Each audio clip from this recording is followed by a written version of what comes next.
Hi, my name is Olive, and I have a confession that sounds like a bad joke. My father sold me to a vampire. See? You laughed a little. Or maybe your eyes got big. I get it. If I heard someone say that, I would slowly walk away. But please don't walk away, because this is not a horror story. It is a love story. A broken, sad, beautiful love story. And I need to tell it to someone. I was 22. Old enough to know better. Young enough to believe in stupid things. Like my father's promises. My father was not a bad man. No, wait. Let me be honest. He was a weak man. There is a difference. A bad man breaks you because he wants to. A weak man breaks you because he cannot help himself. My father had a sickness in his chest. Not his heart. His chest. The doctors used big words. But the simple truth? He was dying. And dying people do desperate things. We lived in a small apartment. The kind where the walls are too thin. I could hear him cough at night. Every cough sounded like a paper bag being crushed. I would lie in my bed and count. 1, 2, 3, 4. Then silence. Then another cough. I loved him. I hated him. That is the secret of family. You can do both at the same time. One evening, he came home with a strange look. Not sad. Not happy. Something else. Hungry. Not for food. For hope. Olive, he said. I found a way. I was washing dishes. The water was hot. My hands were red. A way for what, Dad? To pay the bills. To save the apartment. To fix everything. I turned off the water. I looked at him. He had dark circles under his eyes. His hands were shaking. Not from fear. From excitement. That scared me more than anything. What kind of way? I asked. He sat down at the kitchen table. The wood was old. It had coffee stains from years ago. My mother's coffee stains. She left when I was 10. Another story. Another broken thing. There is a man, my father said. He is different. Very old. Very rich. He lives in the big house on the hill. You know the one? Of course I knew the one. Everyone in town knew that house. It was gray and tall. The windows were dark, even in the daytime. Kids said ghosts lived there. Grown-ups said a strange family. No one ever saw anyone come or go. But sometimes, at night, you could see a single light. One candle. Moving from room to room. I don't like where this is going, I said. He needs a companion, my father said. Someone to keep him company. Just for 1 year. He will pay everything. All my medical bills. All the rent. And $10,000 more. For you. I laughed. A real laugh. Dad, you want me to be a babysitter for a ghost? Not a ghost, Olive. A vampire. The room went cold. I am not saying that for drama. The old radiator in the corner stopped making noise. The air felt thick. Like someone had just opened a freezer. You're joking, I said. My father did not laugh. He pulled a piece of paper from his pocket. The paper was old. Yellow. It smelled like dust and roses. Two things that do not go together. Sign here, he said. I looked at the paper. The words were strange. Old English. But I could read some of it. Binding agreement. 1 human companion. 1 year of service. In exchange for blood debt paid. Blood debt. My voice was high. Like a mouse. It's just words, my father said. He is lonely. That's all. Rich people use fancy language. I wanted to believe him. That is the tragedy of love. We want to believe the people we love, even when they are lying. Even when we know they are lying. Dad, this is crazy. Vampires aren't real. He looked at me. His eyes were wet. Olive. I have 3 months. Maybe 4. The doctor said. Do you want me to die in the street? Do you want them to throw our furniture away? That was the knife. Not a real knife. An emotional knife. He knew where to cut. I signed the paper. My hand did not shake. That surprised me. I wrote my name, Olive Marie Parker. The pen left a trail of blue ink. It looked so normal. So boring. A signature for a grocery store receipt.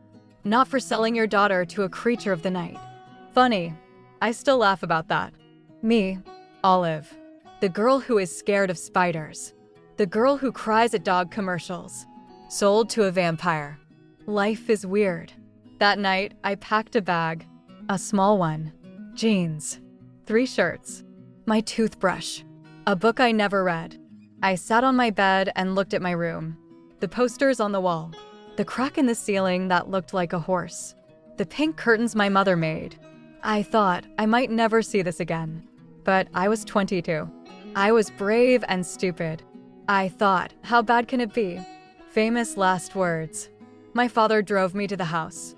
His car smelled like old coffee and medicine. He did not speak. Neither did I. The road went up the hill. The trees got bigger, darker. The sky was purple like a bruise. We stopped at a big iron gate. No gatekeeper. No bell. The gate just opened. By itself. Okay, I whispered. That's not creepy at all. My father parked the car. He turned to me. For 1 second, he looked like the dad from my childhood. The one who carried me on his shoulders. The one who made pancakes with faces. I'm sorry, Olive, he said. Those were his last words to me. Not, I love you. Not, be careful. Just, I'm sorry. I got out of the car. The air smelled different. Like rain on old stone. I walked to the front door. The door was huge. Dark wood. A knocker in the shape of a wolf's head. Before I could knock, the door opened. No one was there. Hello, I said. My voice echoed. I stepped inside. The house was beautiful. Not scary beautiful. Real beautiful. Like a museum. Chandeliers. Paintings. A staircase that curved like a snake. But everything was old. Dusty. Silent. No music. No TV. No life. Hello, I said again. A sound. Soft footsteps. Coming from the stairs. I looked up. And then I saw him. He was tall. Very tall. And thin.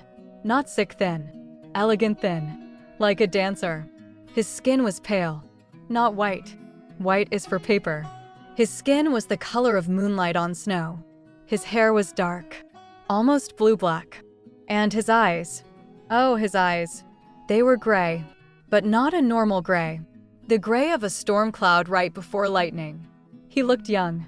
Maybe 25. But his eyes looked ancient. Like they had seen 1,000 years. He wore a simple black shirt. Black pants. No shoes. His feet were bare on the cold floor. He stopped at the bottom of the stairs. He looked at me. Just looked. For a long time. Then he spoke. You're small. That was the first thing he said to me. Not welcome. Not hello. You're small. I should have been scared. But I was annoyed. I am average height, I said. You are just freakishly tall. He blinked. Like no one had ever talked back to him before. A tiny smile appeared on his face. It was not a warm smile. It was curious. Like a cat watching a bird. I am Elias, he said. And you're Olive. The debt payer. The what? The girl who signed the paper. Your father owes a blood debt to my family. From 3 generations ago. He offered you to pay it. My stomach dropped. Wait. What blood debt? My father said you needed a companion. A friend. Elias tilted his head. A friend. He said the word like it was a foreign language. No, little Olive. You are here to give me your blood. Once a month. For 1 year. That is the agreement. I felt dizzy. The room spun. I grabbed the wall. You're going to drink my blood? Of course. That is what I am. A vampire. Did you think I wanted to play chess? I started laughing. Crazy laughing. The kind that comes out when your brain breaks. My father sold me to a vampire for blood. Not to be a friend. For blood. Yes, Elias said. He did not look happy or sad. He looked bored. Welcome to your new home. And then he turned and walked back up the stairs. His bare feet made no sound. I stood in that huge hallway. Alone. My small bag in my hand. My heart beating so fast I thought it would crack my ribs. I wanted to run. But where? The gate was closed. The car was gone. My father was probably already home, drinking tea, pretending he did not just sell his daughter. So I did the only thing I could do. I sat down on the cold floor, right there in the fancy entrance. And I cried. I cried for my childhood. For my mother who left. For my father who broke.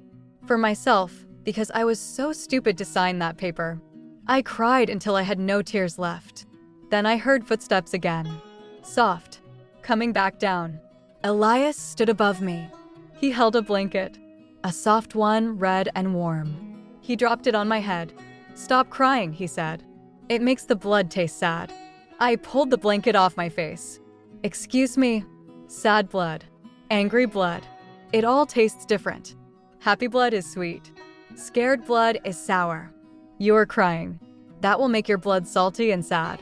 I do not like sad blood. I stared at him. "Are you serious right now?" "I am always serious. You just complained about the flavor of my tears." He frowned, like I was the strange one. Tears are different from blood. But the emotion changes everything. If you are sad for a month, your blood will be terrible. So, stop being sad. I laughed again. I could not help it. This ancient, scary vampire was worried about his dinner tasting bad. "You're strange," I said. "I am 342 years old," he said. "I am allowed to be strange." He turned and walked away again. But this time, he stopped at the stairs. Without looking back, he said, "Your room is the third door on the left. There is soup in the kitchen. Do not go outside after midnight. Good night, little Olive." And then he was gone. I sat there for another minute. Then I wiped my face. I stood up. I found the kitchen. Big. Old. A pot of soup on the stove. Still warm. Tomato soup. My favorite. I ate the soup. I found my room. A big bed with white sheets. A window that looked at the moon. I lay down. I looked at the ceiling. I am living in a vampire's house, I whispered to myself. And he is worried about the flavor of my emotions. That was the first night. That was also the first time I did not feel scared. Confused? Yes. Annoyed? Very much. But not scared. Because Elias did not feel like a monster. He felt like a lonely old man in a young body. Someone who had not had a real conversation in a very long time. And that, my friend, is how the story really begins. Not with blood. Not with fear. But with tomato soup and a blanket dropped on my head. The first month was strange. Like living inside a dream that was also a waiting room. Every day was the same. I woke up. I made breakfast. Eggs. Toast. Coffee. Elias did not eat. He did not need to. But he would sit at the kitchen table across from me. He would watch me eat. Not in a creepy way. In a curious way. Like a scientist watching a bug. "Why do you chew so much?" he asked one morning. "Because that is how eating works," I said, my mouth full of toast. "It seems inefficient. You drink blood from a cup. Do not talk to me about efficiency." He smiled. A real smile. Small, but real. I noticed his teeth. Normal teeth. No long fangs. I asked him about that later. "The fangs come out when I feed," he said. "Like a cat's claws. They hide until needed." That is disgusting. You are disgusting when you sleep. You snore. I do not snore. You do. Like a small pig. That was our relationship. Insults and soup. He was cold. I was warm. He was old. I was young. He was dead. I was very much alive. But something changed during the second week. I was cleaning the living room, dusting old books. Elias sat in a chair by the fire. He was reading, or pretending to read. I caught him looking at me. "What?" I said. "Nothing. You were staring." I was observing. Same thing. He closed his book. "Why are you cleaning?" "Because the dust is 3 inches thick. Also, I am bored." Boredom is a human weakness. Everything is a human weakness to you. Walking, talking, chewing, breathing. He stood up. He walked to me. Close. Too close. I could smell him. Old paper. Cold air. And something else. Roses. Like the paper my father had, but softer. "I have not had a human in this house for 50 years, he said. "The last one went mad." "Great. Reassuring. You are not mad yet. Give it time." He laughed. A real laugh. Deep. Old. It sounded like thunder far away. "I like you, Olive." My heart did a weird thing. A flip. A jump. Do not get excited, I told myself. He is a vampire. He likes you like a pet. Like a dog that makes good soup. I like you too, I said. Even though you are creepy and you watch me sleep. I do not watch you sleep. You just admitted I snore. How do you know I snore unless you listen at my door? He did not answer. His cheeks turned pink. The faintest pink. On his pale face, it looked like sunrise. Oh my God, I said. You listen at my door. The walls are thin. You are 300 years old and you sneak outside my room at night like a teenager with a crush. I do not have crushes. I have interests. Same thing, Elias. He walked away. Fast.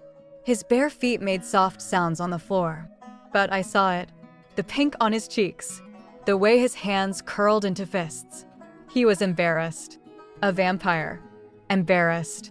That was the moment I stopped being afraid of him. That was the moment I started seeing him as a person. A strange, broken, ancient person. But a person. The first blood day came on the last night of the month. I was nervous. My hands were cold. My stomach felt like it was full of bees. Elias found me in the kitchen. I was drinking water. Too much water. Nervous water. It is time, he said. Can we reschedule? I have a hair appointment. He did not laugh. It will not hurt. I will give you something for the pain. What kind of something? He held up a small glass bottle. Blue liquid inside. Drink this. What is it? A sedative. You will sleep. You will feel nothing. When you wake, it will be done. And you will have drunk my blood. Yes. I took the bottle. I looked at the blue liquid. Do I have a choice? No. Okay. Honest answer. I respect that. I drank it. It tasted like honey and mint. Not bad. Within seconds, my body felt heavy. My eyes closed. The last thing I saw was Elias sitting across from me. His gray eyes were soft. Not cold. Sleep, little Olive, he said. Sweet dreams. I woke up in my bed.